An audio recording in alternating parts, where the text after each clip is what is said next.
Good morning, everyone. Welcome back to Beyond Breakfast with Rav Dessler. Okay, so we are in the middle of Galut and Geula. This is part 8.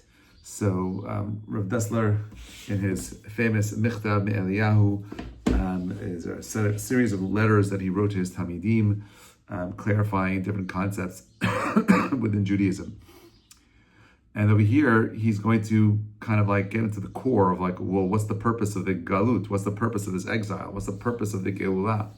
So he's going to go into this whole piece right now on this idea of Adam Kadmon. This is Adam Harishon, Adam before the sin. And this is what he says. He says, before we can explain the essence of the different exiles, we have to clarify the central axis of human history, from the beginning of time until the end of days.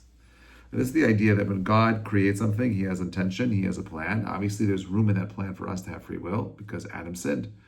It's not what God wanted, but if you have an infinite being, there's infinite possibilities. One possibility was from not to sin, another possibility was from to sin.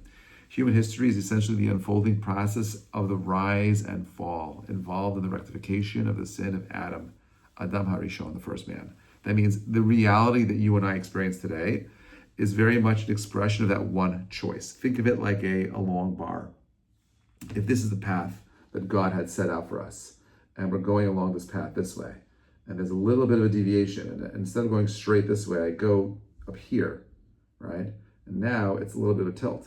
So I will not end up over here, right? Instead, I'll end up somewhere over here. So he makes a choice. He kind of like veers the whole entire timeline off and creates a new reality.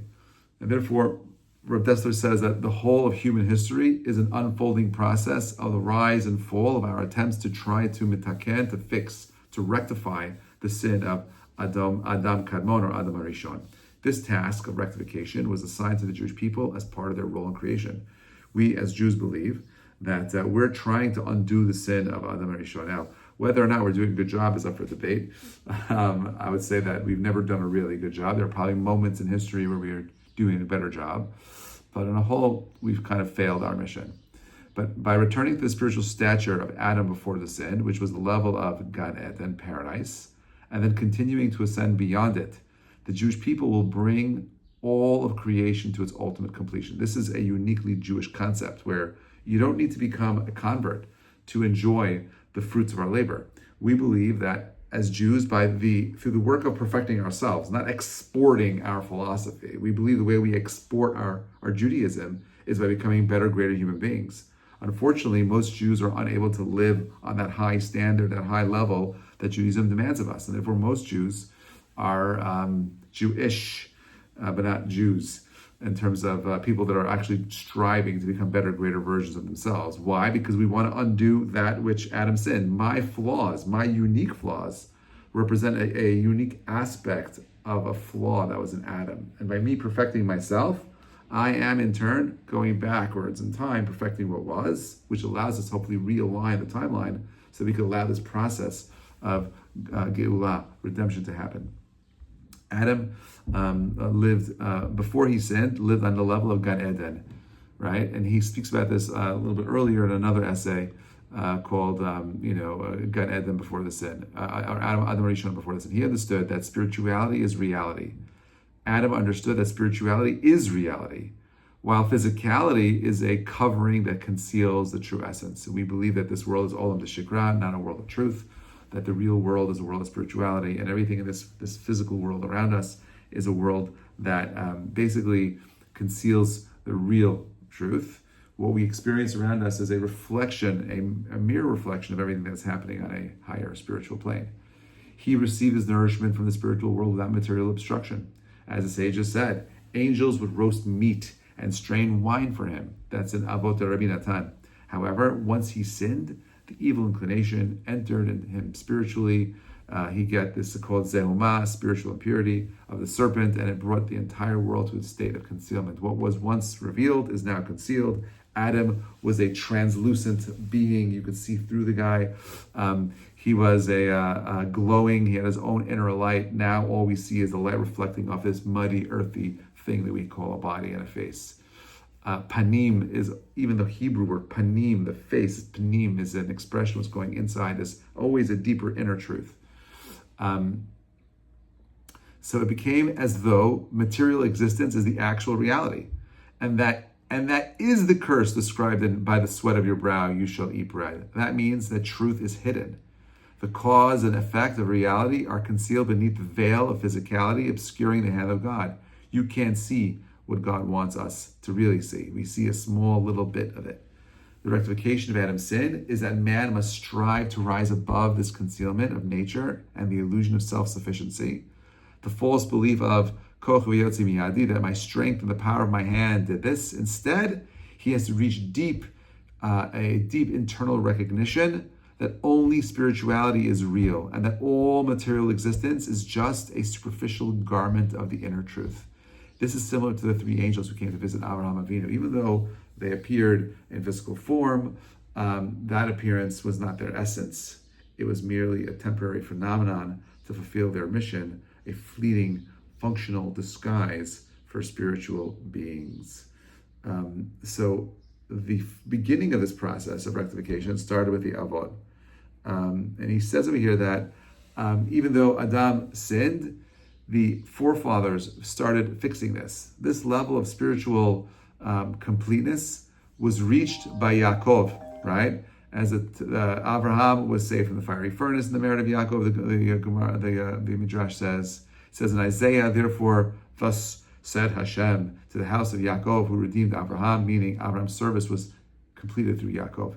The patriarchs, Abraham, Isaac, and Yaakov, each had a very specific role in their growth and development, but it was Yaakov that completed it. He, what we call mitato shalem, he had a complete vet. All his children were saints, whereas Abraham Yitzchak had two children, each had a child who were not so good. About Yaakov, it says that Yaakov came shalem, whole. He had already achieved wholeness in the spiritual path that began with Abraham. Think of yourselves, by the way, as I say this to my students, there's a cycle of insanity we've all inherited from our parents, our grandparents. Your job is to break the cycle. We take all the good that we got from our parents, and whatever was not so good, we want to improve upon. Yaakov completed that system for himself. However, there was not a full rectification of Adam. Adam's sin was of a universal nature, for his soul encompassed all souls and all generations, and he bore responsibility for rectifying all of creation. The rectification of the Avot was on a more individual level, and that's why the individuals became eventually the Klal. Klal Yisrael was important. That represents a microcosm, a mini version of all of humanity. Even though it is said of Abraham that he merited the reward of all, and even though through his pure service he corrected the deficiencies of all who came before him, this is still not the rectification of the collective. It was a personal rectification, not the full redemption. So even though there was something that was perfected, we're far from reaching the vastness of all of humanity. And he says that the collective, the klal, is not simply the sum of many individuals, but rather through unified service of many, a new and exalted spiritual light emerges, something far greater than the sum of individual efforts. Just like the letters of the Torah, each one connected to the root of the soul, of the 60 root souls in Kabbalah, where each letter reflects a unique aspect of divine will. You could listen to my class on Wednesdays on the letters, or find it on youtube.com/Chazak. When letters join to form words and verses, they don't just express the sum of parts, but reveal something entirely new and profound. So too, when the unique revelation of each individual unite, they form a new collective revelation of divine sanctification. Each soul has its own unique role in revealing the honor of heaven. You have a special mission that only you can accomplish and nobody else. To fulfill this role, they are given specific strengths, inclinations, life circumstances, and when the revelations of all these individuals join together, they form a wondrous, unprecedented collective sanctification of God's name. That's Kiddush Hashem on a grand level. That's what we want. Individuals, me, you, to be people that are elevated to the point where we could change humanity, change the world, not through jihad, not through anything crazy, by becoming better, greater human beings, spreading that to humanity, and making the world a better place. And if you think about it, Jews as a whole, we're so motivated. We want to do great things in the world. You see this in tech, you'll see this in innovation, but all of that is a distraction. While, of course, I believe we need to be innovating and building and creating and contributing to the material world, but the purpose of those innovations are to relieve us from the material responsibilities to allow us to ascend to something higher. Now, it's interesting because in the world of AI, right? By the way, if you're looking for a good stock, look at CrowdStrike. It's expensive, but I think that there's going to be a big role that these security AI stocks have.